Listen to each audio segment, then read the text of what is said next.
Chad Kinas, na maalam na nga ba dahil dito? Hindi inasahan ng mga netizens ang post na bumungad sa kanila kamakailan, ang tungkol sa komedyanteng si Chad Kinas. Labis ngang ikinalungkot na marami ang balitang tungkol kay Chad. Hindi naman lingid sa kaalaman ng marami, na sunod-sunod ang mga artistang na maalam.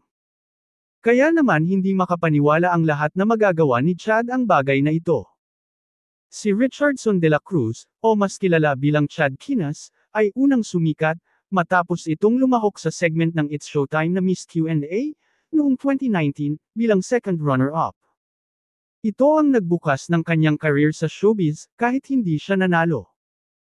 Mula rito, naging parte siya ng komedyanteng trio na Bex Battalion, kasama sina Lassie at MC, kung saan sumikat ang kanilang mga vlogs at naging viral, lalo na noong panahon ng pandemya.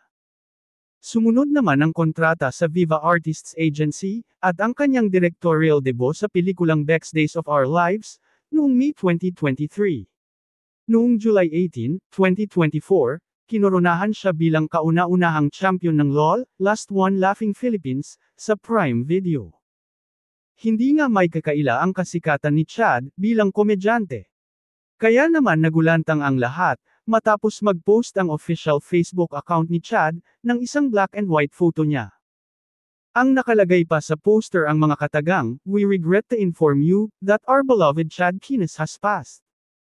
Sa unang tingin, akalaing anunsyo ang post ng pagpanaw ni Chad, lalo na't black and white ang ginamit, at katagang past pa. Ngunit lumabas na prank lamang ang nasabing post, dahil kung babasahing mabuti ang nakasaad sa post, makikitang may nakarugtong pa na katagang, "We are regret to inform you, that our beloved Chad Kinas has passed, ng 2 years of being single." Kaya naman imbis na matuwa ang maraming netizens, ay labis na lamang ang inis nila kay Chad. Dahil nagawa nitong gawing biro, ang kanyang pagpanaw. Ayon sa mga netizens na nakapanood, hindi raw magandang gawing biro ang pagpanaw ng isang tao, dahil maari itong magkatotoo.